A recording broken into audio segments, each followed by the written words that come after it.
Thank you for joining us here at the First Alert Desk on Atlanta News First Plus. I am Maria Moreau. I want to get you into the latest details of what we know regarding the deadly attack in New Orleans. We just heard a news conference held a couple hours ago at 11 this morning. Investigators, FBI, and local police releasing what they know about the suspect and the victims in this case. Now, the latest on what we know connected here locally is that a University of Georgia student was critically injured in that attack. CNN has identified her as 19-year-old Elle Isel. Atlanta News First Sarah Hammond is in Athens on UGA's campus with the latest on how Isel is doing. Many UGA students and fans were in the crowd on Bourbon Street, ringing in the new year, just hours before the Dogs were set to play Notre Dame in the now postponed Sugar Bowl. But the terrorist attack in New Orleans left 14 people dead and dozens more injured. One of those injured has now been identified as University of Georgia student Elle Isel, a fact that left students at UGA shaken. Definitely praying for them and their family. Obviously, it's just a major tragedy, and to hear that one of our own obviously was affected by this tragedy, it's upsetting for the Dog family. According to the 19-year-old's Fort Myers High School, the Canterbury School, she and her high school friend Steele Idelson were on Bourbon Street during the attack, and both were injured. Isel was taken to the University Medical Center with critical injuries. In a statement released by the high school on behalf of both families, they say, quote, "The Isel and Idelson families are deeply grateful for the outpouring of thoughts, prayers, and offers of support for our daughters following the tragic attack in New Orleans." They go on to thank the medical staff for their exceptional care and the first responders they credit with working to save their daughters' lives. They say, quote, "To everyone who has reached out with love and support, we thank you from the bottom of our hearts." And though the UGA students we spoke to don't know Isel personally, they are sending messages of well wishes too. We're all behind you. We're really sorry this happened, but we're hoping you have a good recovery, get through this.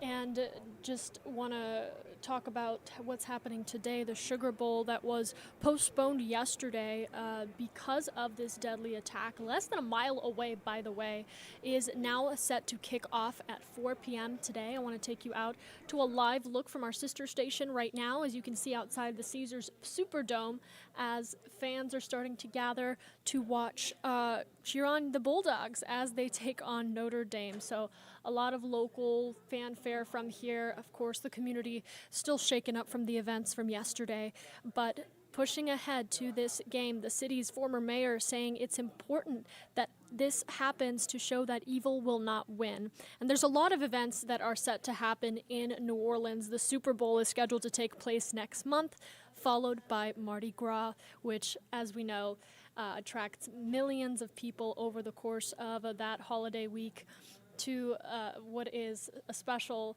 celebration in NOLA.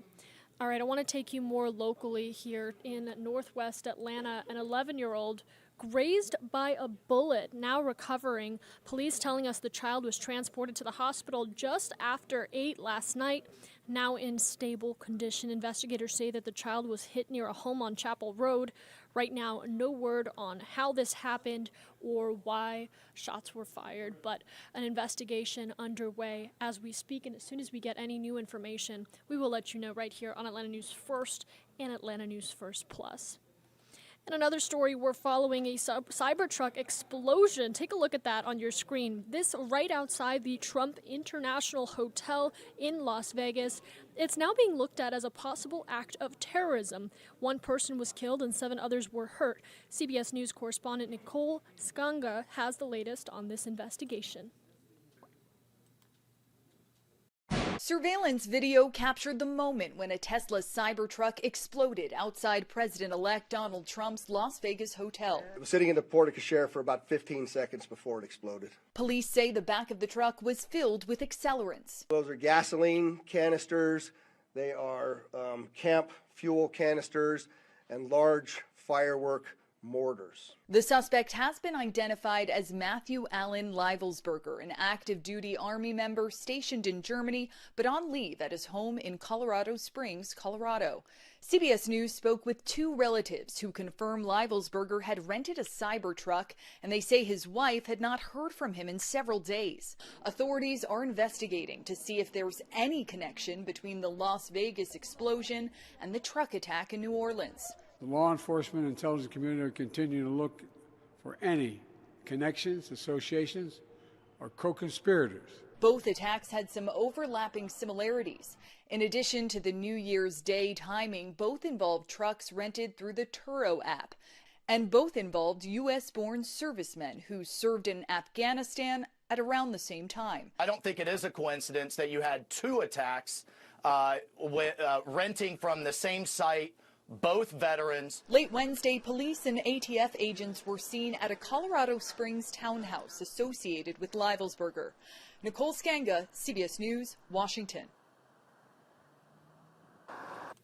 And all eyes on former President Jimmy Carter, the nation's 39th president, as we get ready to take you through the funeral and procession.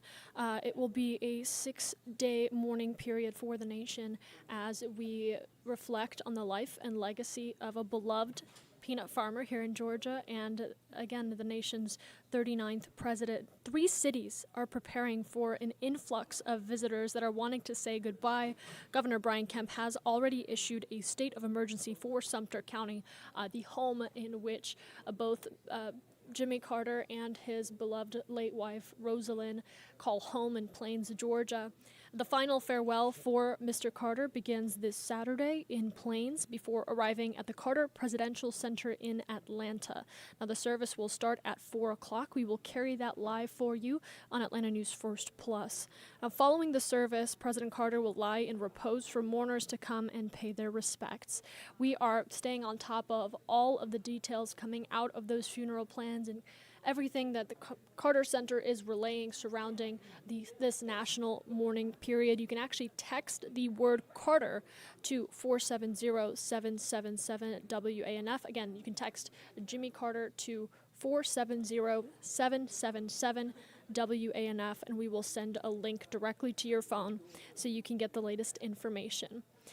With that, I want to take you back out here to a live look outside of the New Orleans Sugar Bowl, hosted at the Caesars Superdome. Again, you can see some of the fans standing outside of the Superdome as the crowd grows and grows. The longer we look at this live picture and the closer we get to kickoff, which will be at 4 o'clock. We are wishing you a wonderful start to your new year. The news never stops, and we are staying on top of all of these developing stories here on Atlanta News First and Atlanta News First Plus.